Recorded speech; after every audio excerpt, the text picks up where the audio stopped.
اهلا بيكم في كايرو جاردن. النهارده هنتكلم عن الجاردينيا. كتير مننا اشتروا نبات الجاردينيا، وكتير مننا الجاردينيا ماتت عندهم. الجاردينيا نبات مش سهل، نبات صعب وبيحتاج شوية صبر واعتناء بالنبات. طبعا اهم حاجة بالنسبة للجاردينيا ان هي تبقى موجودة في المكان الصح. في البداية الجاردينيا مش بتحب الضلمة، وفي نفس الوقت مش بتحب الشمس المباشرة، فهي بتحتاج ان يكون في نور بس ما يكونش شمس مباشرة. بس اهم حاجة بالنسبة للجاردينيا هي الري. الجاردينيا ممكن تحط لها مية مرة كل يومين. الجاردينيا بتحب تربة تكون مناسبة. التربة المناسبة بالنسبة للجاردينيا هي بتكون من بيتموس وكومبوست، ويكون الصرف فيها مظبوط.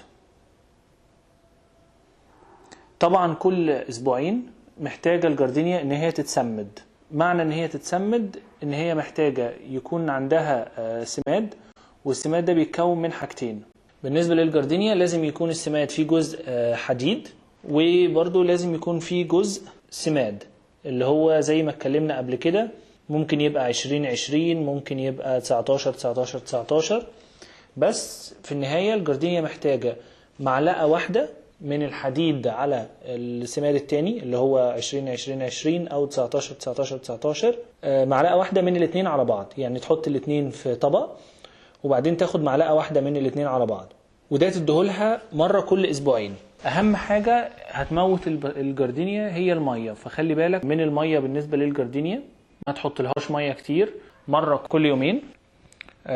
غير كده الجاردينيا هتعيش معاك وهيبقى ممتازة، ما فيهاش اي مشاكل خالص. بس الجاردينيا نبات حساس جدا. حطها قريب من الشباك او جنب الشباك على طول في النور، بس ما تحطهاش في الشمس، يعني شمس مباشرة بتموت الجاردينيا. دايما ركز على الورق، ان هو لازم يكون بيلمع، ما يكونش فيه اي سواد او اي حشرات في ظهر الورقة. لو ظهر اي حشرات في ظهر الورقة بتشيلها بحتة مثلا مبلولة وتشيل الحشرات من على ظهر الورقة. ما ترشش عليها مية، ممكن ترش بس نظافة، يعني تنظف الورق، لكن ما ترشش على الجاردينيا مية كتير. الجاردينيا بتحب الحرارة العالية، فحطها في حرارة عالية، ما تحطهاش في حتة باردة. طبعا احنا الجو مناسب بالنسبة للجاردينيا، فما فيش مشكلة من الناحية دي. لو خدت بالك من الحاجات دي الجاردينيا بتاعتك هتبقى سليمة ومش هيبقى فيها اي مشكلة خالص ومش هتموت عندك. الحاجات نراجع عليها مرة تانية. المية، خلي بالك من المية بالنسبة للجاردينيا مرة كل يومين، او لو لاحظت ان المية كتير يبقى مرة كل 3 ايام. التسميد هتحط لها سماد كل اسبوعين، معلقة من الحديد ومن السماد في لتر مية على بعض. اخر حاجة لازم تحطها في حتة فيها نور، وبكده الجاردينيا هتبقى طالعة عندك بدون اي مشاكل خالص. لو لاحظت ان في اي حشرات او اي سواد في الورق لازم تاخد بالك، تشوف المية انت بتحط مية قد ايه، بتشوف انت بتسمد مظبوط ولا لا.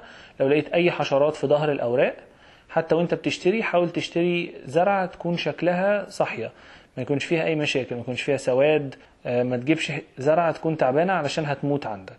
الجاردينيا نبات جميل جدا وريحته ممتازة، ريحته شبه الياسمين بس اقوى. اتمنى نكون ساعدناكم، ولو عندك اي سؤال ممكن تسألنا على صفحة الفيسبوك.